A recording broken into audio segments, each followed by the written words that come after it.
Fala pessoal, beleza? Sejam muito bem-vindos ao canal de resenhas dos Perdidos no Tempo. Hoje é dia da gente dar mais um passo aqui na nossa jornada através de Beyond the Wall, um jogo de fantasia e aventura publicado aqui no Brasil pela Tria Editora. A gente vai explorar aqui, tá explorando, né, capítulo a capítulo, sempre com o objetivo de identificar o que for mais importante, mais relevante, para dar uma ideia geral, né, da proposta, da pegada do jogo, para quem ainda não conhece, beleza? Se você tá chegando agora, ainda estamos no início da nossa série, mas já comentamos algumas coisas, se liga aqui na nossa playlist exclusiva que vai reunir todos os nossos vídeos sobre esse tema, e se você curtir, se inscreve aí no canal e ativa o sininho.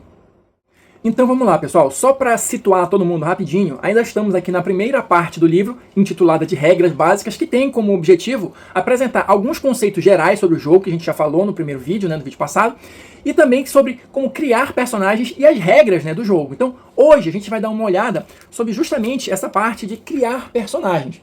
O livro, ele já adverte aqui logo de início, que aqui ele vai apresentar uma regra geral, uma maneira rápida de criar personagens, sem o uso das chamadas guias de personagens, que a gente chegou a mencionar um pouquinho no vídeo passado.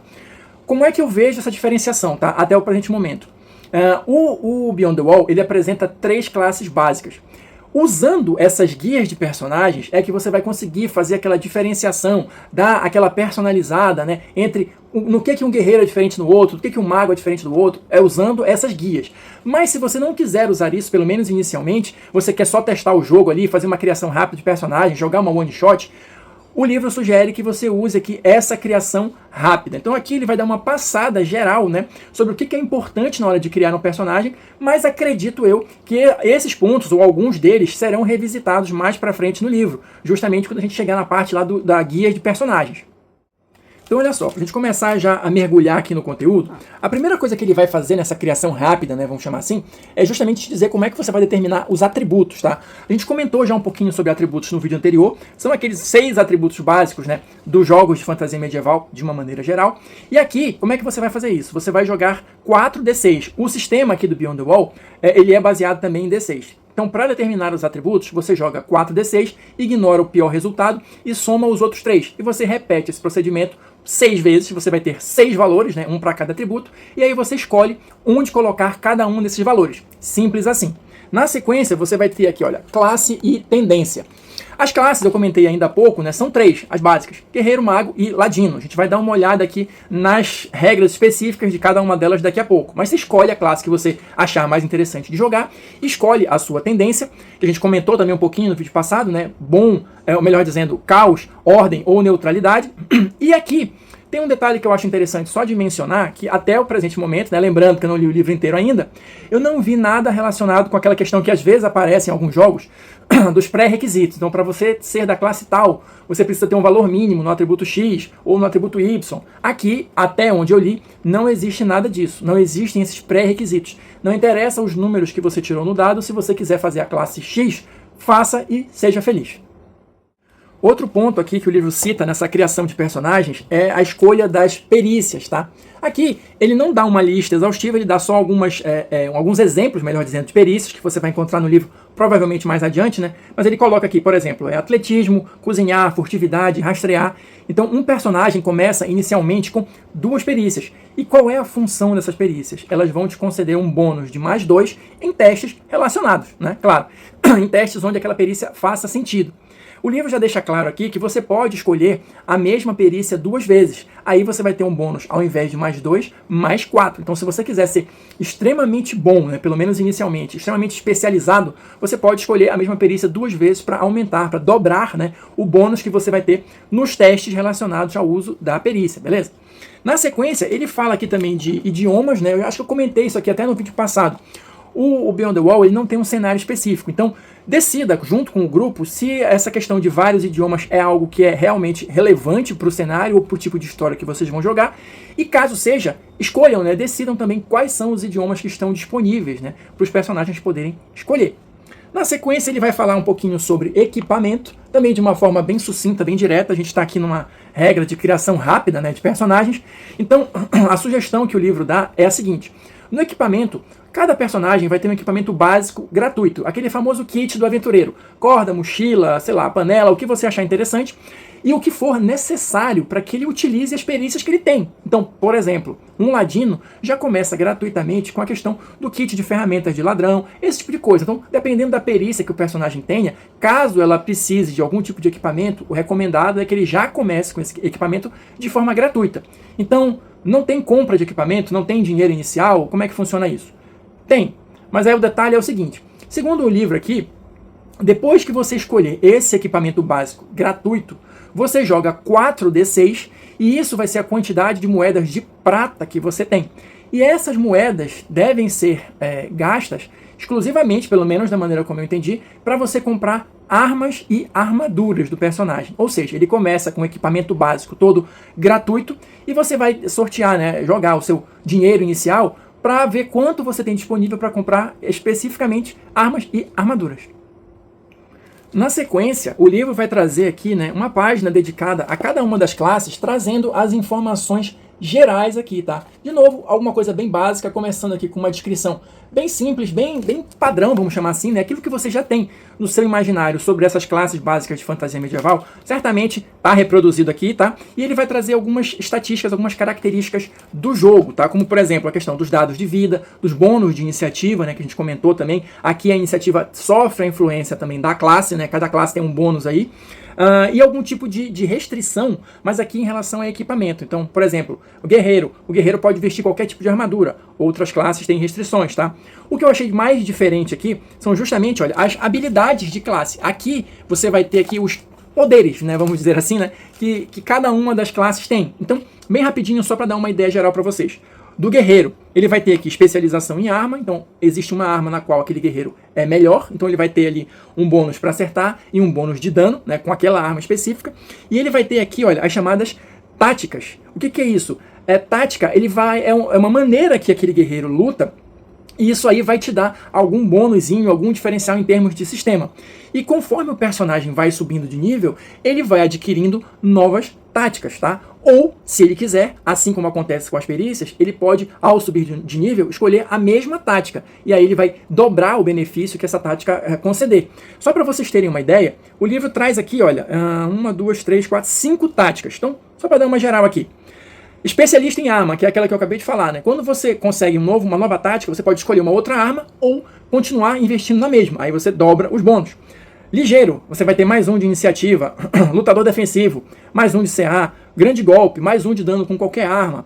E resiliência, mais um em todas as jogadas de salvamento. Então, essas são as táticas disponíveis. E conforme você vai subindo de nível, você vai ganhando algumas. Não é todo nível, tá? Então, você tem no primeiro nível, no terceiro, no sexto e no 9º nível, tá?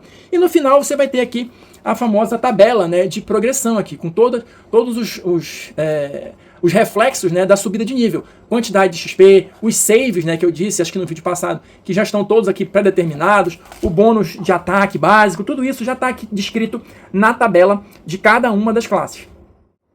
Agora que você já tem uma ideia geral de como é que o livro organiza essa questão de cada uma das classes, a gente dá um rasante pelas outras duas, só destacando aqui os pontos mais interessantes, beleza? Então, a próxima que o livro traz é justamente o ladino, com aquelas mesmas informações básicas ali, né? Dado de vida, bônus de iniciativa, armadura, aí o ladino já tem uma certa restrição. E as habilidades de classe do ladino são as seguintes. Favorecido pela sorte, ele vai começar com mais pontos de sorte do que o geral. Salvo engano, o personagem inicial, básico, começa com 3 pontos de sorte. O ladino começa com 5. Lembrando, né, que esses pontos de sorte, a gente vai explicar isso com mais detalhes no futuro, mas eles servem para você rerolar quando você se dá mal ali em alguma jogada. Não sei ainda se rerolar todos os dados ou se você gasta 1 ponto para cada dado. Isso aí a gente vai descobrir no momento oportuno, beleza? E também a outra habilidade seria o altamente perito. Os ladinos, eles recebem mais 2 perícias, tá? No nível inicial. Então, se um personagem comum começa com 2 perícias, o ladino começa com 4 perícias, tá? E aí, também dependendo do nível, né, terceiro, quinto, sétimo, ele vai ganhando perícias adicionais, tá? Lembrando aqui rapidinho, perícias normalmente, via de regra, te concedem um bônus de mais 2 na jogada na qual elas estão relacionadas, mas se você quiser, você pode comprar a mesma perícia de novo, e aí o seu bônus passa de mais 2 para mais 4. Então o ladino, ele além de ter uma quantidade maior de perícias, ele realmente, se quiser, pode investir pesado, né, em uma específica para se tornar uma lenda, né, no uso daquela perícia específica, caso você ache que isso seja interessante. E para a gente fechar aqui as informações gerais sobre as 3 classes, temos por último, mas não menos importante, o Mago, beleza? Aqui no Mago, a gente vai ter, olha, primeiro, uma coisa boa para quem está acostumado com magos de outros jogos. Aqui o dado de vida do Mago é D6, então pelo menos ali de início ele não leva um tapa e cai, já tem alguma chance de aguentar 2 pelo menos, enfim. Não pode vestir nenhum tipo de armadura, né? Isso aí é meio que padrão também. E as habilidades da classe são, como você pode imaginar, conjurar magias e sentir magias. Mas como é que isso funciona aqui no Beyond the Wall?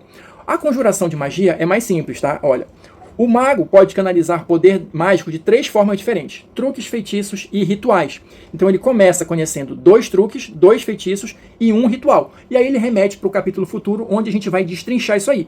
Mas em princípio ele já começa aí com um arsenal de 5 coisas, né? 2 feitiços, 2 truques e 1 ritual. Beleza, também me parece razoável. E o sentir magia é o seguinte: magos podem determinar se uma pessoa, local ou coisa é mágica, mas isso não é automático, tá? Ele precisa se concentrar. E aí o livro até faz a ressalva, né? Essa concentração, de fato, é algo que precisa ser demonstrado. O que eu quero dizer é o seguinte: não é algo que passe completamente despercebido. Ele dá o exemplo aqui: o mago está num jantar ali, quer sentir a magia. Todo mundo vai reparar que ele está parado ali olhando para o nada, ou olhando para alguma coisa específica e não está comendo. Então assim, é algo que realmente o personagem precisa parar ali e se concentrar. Não é um sentido de aranha, vamos dizer assim, né?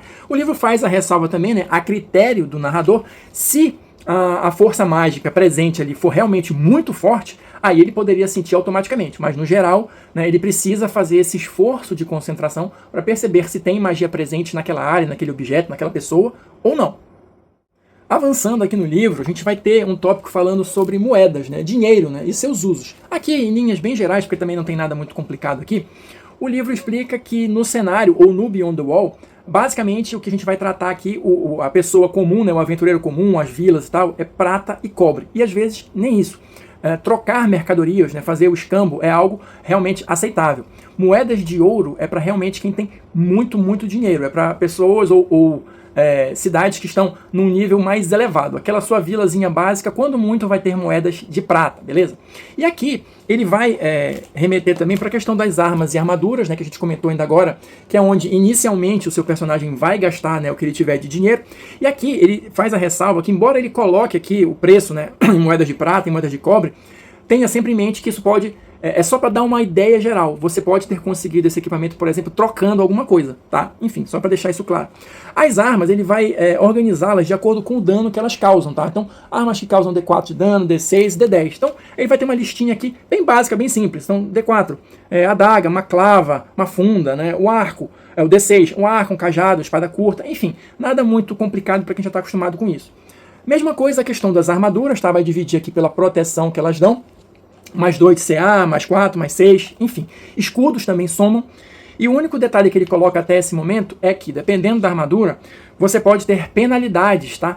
Caso você queira se mover silenciosamente ou se esgueirar. Então, armaduras mais pesadas vão te dar penalidade nesse tipo específico de teste, beleza? E aí, para fechar esse tópico, ele vai trazer aqui tabelas também, só para dar aquela ideia geral de quanto custam as coisas, né? Comida e abrigo, animais de carga, né? Tochas e outras miudezas. Então a gente vai ter aqui, né, para você ter uma noção, lembrando sempre que o escambo é sempre uma opção. E na sequência, para a gente fechar o conteúdo desse vídeo, o próximo tópico que o livro traz é contratados e aliados. Aqui, o seu grupo, caso tenha ali um dinheirinho sobrando, né, pode contratar, né, pessoas para ajudá-los nas missões. Então a gente vai ter aqui essa divisão básica entre contratados e aliados. Contratados é realmente alguém que só está acompanhando vocês porque está sendo pago para isso. E tem tipos, né, níveis, vamos dizer assim, de contratados. Você tem aquele comum, que não tem nenhum tipo de especialização, está ali só para carregar alguma coisa, ou enfim, né, alguém que tem um treinamento específico, que tem o seu próprio equipamento ali e tal, que vai te ajudar numa tarefa já um pouco mais especializada. E a gente tem o especialista de fato. O livro até faz a ressalva que o especialista geralmente ali é um mago ou alguma coisa assim, então ele não necessariamente vai acompanhar vocês durante a aventura, mas ele está ali à disposição, mediante paga, para te ajudar com alguma coisa, com alguma perícia de repente que você não tem, com algum conhecimento, algo nesse sentido. O livro traz aqui, olha, uma tabela para você ter uma ideia também de quanto custam, né, esses serviços. Aqui ele dá algumas informações gerais também para você ter uma ideia de como é que essas relações funcionam. E na sequência ele vai falar da questão dos aliados. Olha, os aliados eles são um pouquinho diferentes porque eles não estão ali necessariamente por serem pagos. Aliados eles geralmente são outros aventureiros também, né? Que são amigos, né, do grupo, ou por exemplo, um escudeiro, um familiar de um mago, esse é um tipo específico ali de aliado, e eles, de uma maneira geral, dividem, né, tanto os tesouros que forem encontrados, quanto a glória que for conseguida ali, né, eles não estão ali só para serem pagos, eles não estão trabalhando, eles estão ali por algo maior, por essa relação de amizade, ou o que quer que seja, tá? Geralmente, aliados, eles não são contratados, eles são conquistados em algum evento específico ali da história e tal. Inclusive, alguém que começou, né, como um contratado, pode, de repente, se tornar um aliado, dependendo de como o jogo for conduzido ali, beleza? Outra coisa que é importante de mencionar em relação aos aliados é que eles podem ou não ter níveis ou ter classes, tá? Isso aí vai depender de como vocês querem conduzir o jogo, beleza? E uma coisa que pode ser interessante também, de novo, dependendo de como vocês querem conduzir ali o jogo, esses aliados, eles podem ser utilizados como personagens substitutos, vamos dizer assim. Se o seu personagem principal caiu, morreu ali, falhou num teste, aquele que era um aliado pode se tornar o protagonista ali da história, né? Um dos personagens principais, caso vocês queiram, né, seguir por esse caminho, beleza? E só pra gente fechar, regra geral, né, os personagens podem ter no máximo 4 aliados, tá? Então não é também um festival, né? Você tem ali um limite de pessoas, até porque são relações mais próximas, né? Então você tem uma limitação de no máximo 4 aliados, lembrando sempre que personagens que tenham bônus de carisma podem ultrapassar esse limite, vão somar ali o bônus de carisma para ter a quantidade final de aliados possíveis. Então é isso, pessoal. Por hoje é só. Aprendemos mais um pouquinho sobre Beyond the Wall. Espero que vocês estejam curtindo aí a jornada. Quem assistiu até agora, muito obrigado. Deixa aí seu like, seu comentário para a gente continuar batendo papo e trocando informações. E no mais, a gente se vê na próxima resenha.